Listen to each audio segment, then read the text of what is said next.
العلم on line academy Bareilly شریف میں آپ کا خیر مقدم ہے۔ مدرسے میں پڑھنے کا جنہیں موقع نہیں مل سکا ان کے لیے ایک عظیم خوشخبری، اس اکیڈمی میں آن لائن دینی تعلیم، عالم عالمہ کورس بحسن و خوبی کرایا جاتا ہے۔ طلبہ اساتذہ سے اور طالبات معلمات سے اپنے گھر والوں کی نگاہوں کے سامنے رہ کر روزانہ بعد عشاء تقریباً 1 گھنٹہ کلاس لے کر عالم عالمہ کورس کر سکتے ہیں۔ اس کے داخلے 15 رمضان المبارک سے شروع ہو جاتے ہیں۔ تفصیل جاننے کے لیے رابطہ کریں 9897273870 پر۔ بسم اللہ الرحمن الرحیم۔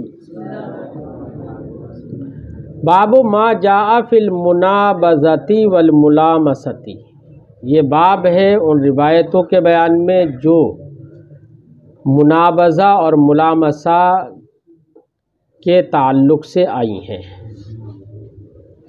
منابذہ اور ملامسہ یہ دونوں زمانے جاہلیت کی بیع ہیں۔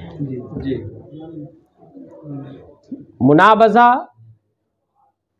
پھینکنے کے معنی نبضن سے بنا ہے، اور ملامسہ یہ لمسن سے بنا ہے، اس کا معنی چھونا۔ زمانہ جاہلیت میں رائج یہ تھا کہ اگر بائع نے سمن کی طرف کوئی چیز پھینک دی تو اب مشتری کو لب کشائی کا حق نہیں ہے، یا مشتری نے مبی کی طرف کوئی چیز پھینک دی، یا چند چیزیں ہیں جس پر وہ چیز لگ گئی، تو اب بائع کو لب کشائی کا حق نہیں ہے، بیع تام ہو گئی۔ ایسے ہی کسی کو کوئی اختیار نہیں۔ ایسے ہی چھو لی کوئی چیز، جا کے بائع نے سمن کو چھو لیا، یا مشتری نے مبی کو چھو لیا، یا جس گٹھر میں جس تھیلے میں چیزیں بھری ہوئی ہے وہ تھیلا ہی چھو لیا، تو اب اس میں جو بھی ہو کیا ہے پتہ ہی نہیں، لیکن بیع تام ہو گئی۔ اس طریقے سے زمانہ جاہلیت میں بیع تام ہو جاتی تھی، فریقین میں سے کسی کو بھی لب کشائی کا حق نہیں ہوتا تھا۔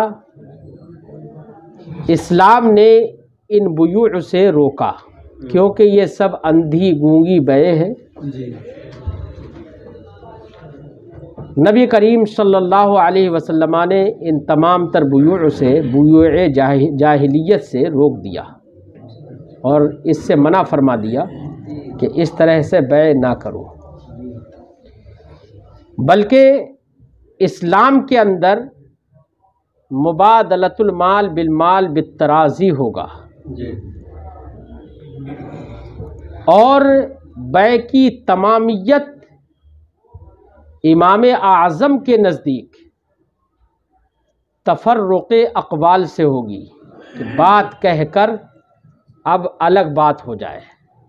بیع خرید و فروخت کی جو بات ہو رہی تھی وہ مکمل ہو جائے، اور اب دوسری باتیں اگر کرنے لگے تو تفرق بالاقوال یہ امام اعظم کے نزدیک شرط ہے، تب بیع تام ہوگی۔ اور امام شافعی علیہ الرحمہ کے نزدیک تفرق بالابدان۔ اسی کو خیار مجلس سے تعبیر کرتے ہیں کہ مجلس میں اختیار ہے صرف چھو لینے سے اور صرف کوئی چیز پھینک دینے سے بیع تام نہیں ہوگی، اسے اختیار ہے۔ ہمارے یہاں پر بھی کچھ بازاروں میں ایسا دیکھا جاتا ہے، لوگ ہاتھ پر پیسہ رکھ دیتے ہیں، اور وہ بھی 1 روپیہ 2 روپیہ سکے،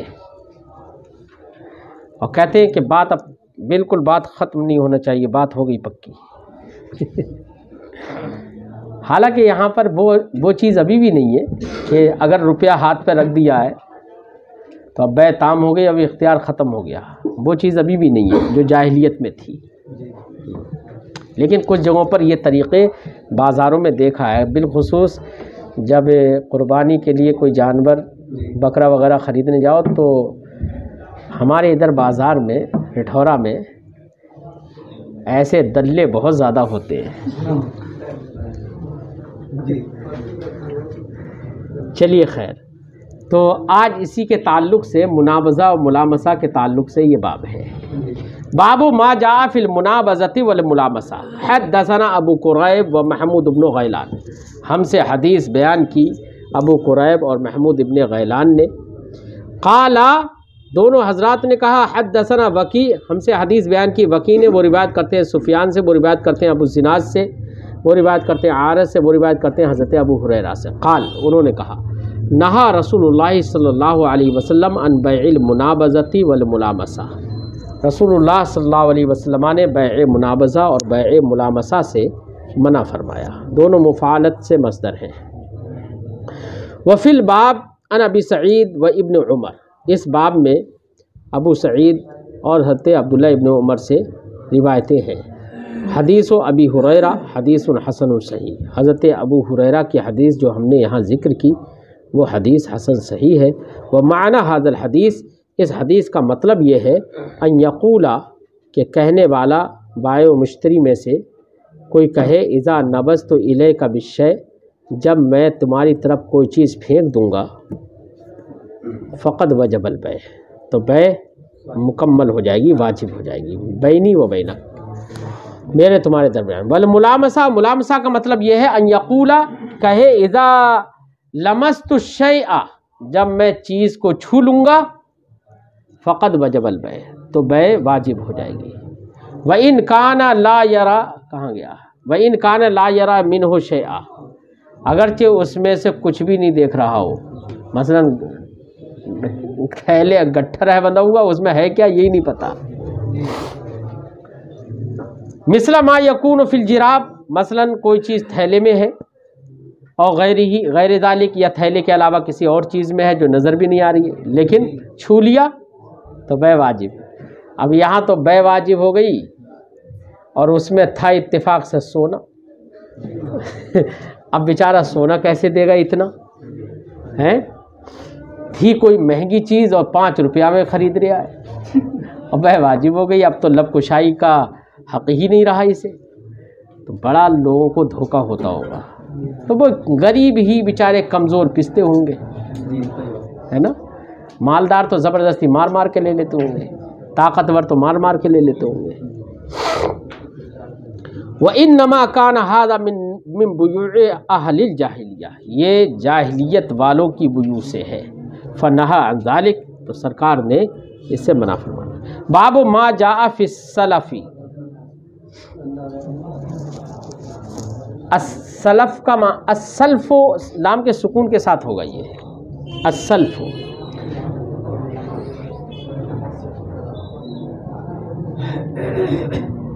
اس کا معنی ہوتا ہے قرض،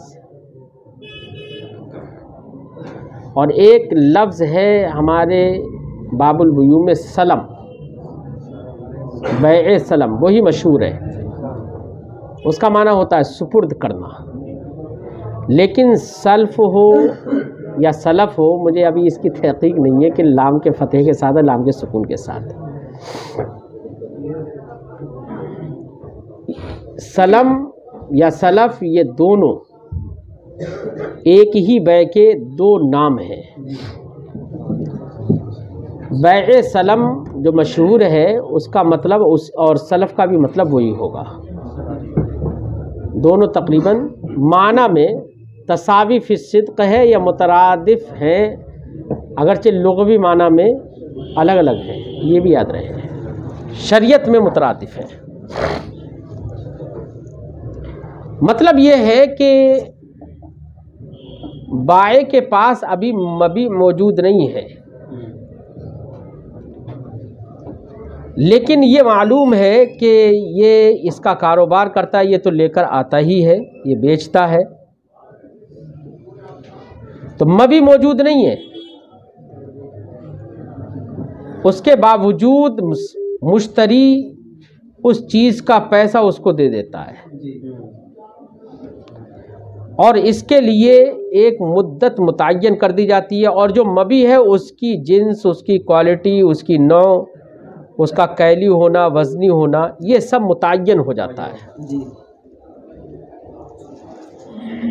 تو اب ایسی صورت میں اگرچہ یہاں پر مبی موجود نہیں ہے، اس لیے خلاف عقل یہ بیع جائز ہے۔ عقل تو جائز نہیں قرار دیتی، خلاف قیاس یہ بیع جائز ہے، کیونکہ اس میں دونوں میں سے ہر ایک کا کافی فائدہ ہوتا ہے۔ مشتری کا یہ فائدہ ہو جاتا ہے کہ وہ موجودہ وقت میں پیسہ دیتا ہے، جی تو آج جو قیمت ہے اسی قیمت سے اسے 2 مہینے کے بعد وہ چیز مل جاتی ہے، اگرچہ قیمت بڑھ گئی ہو۔ بائع کا یہ فائدہ ہو جاتا ہے، اسے پیسہ آج مل گیا تو اس نے مال آج ہی خرید کر ڈال دیا، اس سے وہ منافع حاصل کرتا ہے۔ تو عقل اگرچہ، قیاس اگرچہ اس بیع کو جائز قرار نہیں دیتی، لیکن شریعت مطہرہ میں، احادیث نبویہ میں اس کا استثناء ہے۔ یہ خلاف قیاس بیع جائز ہے، لیکن اس میں چند شرائط ہیں۔ مثلا کیلی چیز ہے تو اس کا کیل بھی متعین ہو، وزنی ہے تو اس کا وزن بھی متعین ہو، اس کی جنس بھی معلوم ہو، اس کی نوع بھی معلوم ہو، مدت بھی معلوم ہو۔ اگر عددی ہے تو عددی میں تفاوت، ایسی عددی ہو جس میں تفاوت متقارب ہو، متباعد نہ ہو۔ اور اگر بہت زیادہ عددی تو ہے لیکن تفاوت بہت زیادہ پایا جاتا ہے، اس لیے امام اعظم کے نزدیک اس کی بیع سلم جائز نہیں ہوگی۔ اگرچہ امام شافعی علیہ رحمۃ و رضوان اس میں بھی بیع سلم کے جواز کے قائل ہیں۔ یہی وجہ ہے کہ حیوان کی بیع سلم کے سلسلے میں اختلاف ہے۔ دیکھو حیوان کیلی اور وزنی نہیں ہے، عددی ہے، لیکن عددی ہونے کے بعد ان میں تفاوت بہت ہوتا ہے۔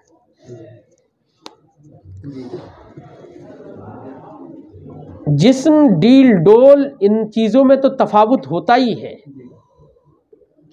اور ان کی مختلف انواع بھی ہوتی ہیں، اور ان انواع کے اعتبار سے بھی ان کی قیمتوں میں تفاوت ہوتا ہے بہت زیادہ۔ اب 2 سال کا پڈا کسی نے خریدا کہ 2 سال کا پڈا ہمیں چاہیے، اب اس نے پیسے لے لیے اور اس نے دے دیے، 2 مہینے کے بعد 2 سال کا پڈا۔ اب 2 سال کا پڈا ایسا بھی مل سکتا ہے کہ جو 2000 کا بھی مہنگا ہو، اور ایسا بھی 2 سال کا پڈا ہو سکتا ہے جو 20,000 کا بھی سستا ہو۔ بہت تفاوت ہوتا ہے ان چیزوں میں۔ اس لیے امام اعظم کے نزدیک جہاں پر تفاوت فاحش ہے، جن چیزوں میں تفاوت فاحش ہوتا ہے، تو وہاں پر بیع سلم جائز نہیں ہوگی۔ اسی لیے حیوانات میں امام اعظم نے بیع سلم کے جواز کا قول نہیں کیا۔ امام شافعی علیہ رحمۃ و رضوان فرماتے ہیں، انہوں نے جیسے تمام چیزوں کی بیع سلم جائز، ویسے حیوانات میں بھی بیع سلم کو جائز قرار دیا۔ امام ترمذی علیہ رحمۃ و رضوان یہاں پر اسی کو ذکر کریں گے۔ اسی کی اگر بیع سلم کی تعریف دوسرے لفظوں میں کی جائے تو یہ کی جا سکتی ہے بیع العاجل بالآجل۔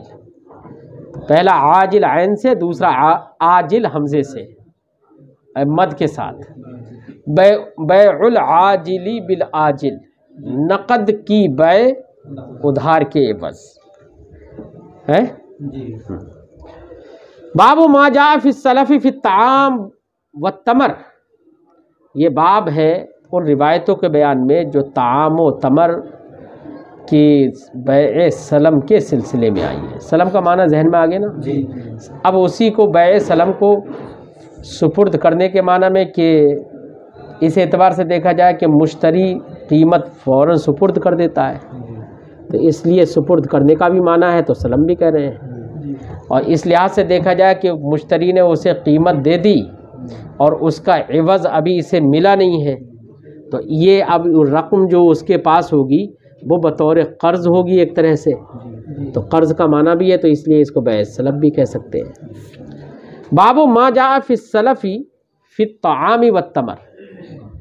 حدثنا احمد بن منی حدثنا سفیان، ہم سے حدیث بیان کی احمد ابن منی نے، ہم سے حدیث بیان کی سفیان نے، وہ روایت کرتے ہیں ابن ابی نجیح سے، وہ روایت کرتے ہیں عبداللہ ابن کثیر سے، وہ روایت کرتے ہیں ابو المنہال سے، عن ابن عباس، وہ روایت کرتے ہیں حضرت عبداللہ ابن عباس سے، قال، انہوں نے کہا، قدم رسول اللہ صلی اللہ علیہ وسلم المدینہ، رسول اللہ صلی اللہ علیہ وسلم مدینہ تشریف لائے، وہم یسلفون فی التمر فی الثمر، اور لوگ وہاں کے پھلوں میں بیع سلف یا بیع سلم کرتے تھے۔ فقال من اسلف فلیسلف، سرکار نے فرمایا جو بیع سلم کرتا ہے وہ کرے، فی کیلن، لیکن شرط ہے فی کیلن معلوم، اگر کیلی ہے تو کیل معلوم ہونا چاہیے، وزن معلوم، وزنی ہے تو وزن معلوم ہونا چاہیے، نوع معلوم ہونا چاہیے، جنس معلوم ہونا چاہیے، جودت و رداعت کا بھی تعین ہونا چاہیے، وَإِلَى اجل معلوم، اور معین مدت تک، کم سے کم 1 مہینے کی مدت ہوتی ہے اس میں، کم سے کم 1 مہینے کی مدت۔ قال، امام ترمذی فرماتے ہیں، وفی الباب عن ابن ابی اوفا، اس باب میں ابن ابی اوفا سے روایت ہے، عبد الرحمن ابن ابزہ سے روایت ہے، حدیث ابن عباس حدیث حسن صحیح، حضرت عبداللہ ابن عباس کی حدیث جو ہم نے یہاں ذکر کی وہ حدیث حسن صحیح ہے۔ والعمل على هذا عند اہل العلم من اصحاب النبی صلی اللہ علیہ وسلم، اسی پر نبی کریم صلی اللہ علیہ وسلم کے صحابہ میں سے اہل علم کے نزدیک عمل ہے، وغیرہم، اور ان کے علاوہ کے، یعنی صحابہ کے علاوہ تابعین وغیرہ میں بھی اہل علم کا اس پر عمل ہے۔ اجازوا سلفا فی الطعام، انہوں نے کھانے میں، وثیاب، کپڑوں میں، دیکھو کھانے کے الگ ایک طعام ذکر کر دیا، پھر ثیاب ذکر کر دیا، وہ کھانے کے علاوہ چیزیں ہیں، وغیر ذالک، اور ان کے علاوہ میں سلف کو جائز قرار دیا، مما یعرف حدہ، جس کی حد، جنس و صفت ہو، اور اس کی صفت اور نوعیت معلوم ہو۔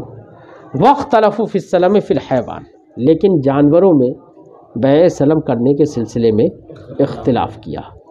فرأى بعض اہل العلم من اصحاب النبی صلی اللہ علیہ وسلم وغیرہم السلم فی الحیوان جائزہ، تو بعض اہل علم نے نبی کریم کے صحابہ سے اور بعد والوں میں سے حیوان کے اندر سلم کو جائز قرار دیا۔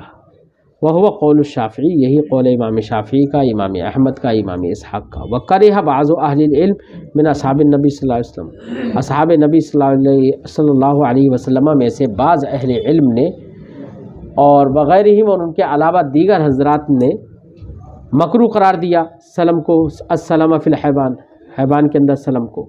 وہو قول سفیان الثوری، کیونکہ وہ یہی قول ہے امام سفیان ثوری کا، و اہل الکوفہ، اور اہل کوفہ کا یہی قول ہے، کیونکہ تفاوت فاحش جانوروں میں ان کے افراد میں بہت زیادہ ہوتا ہے، اس لیے تعین نہ ہونے کی وجہ سے اس کی بیع کو امام اعظم نے منع فرما دیا۔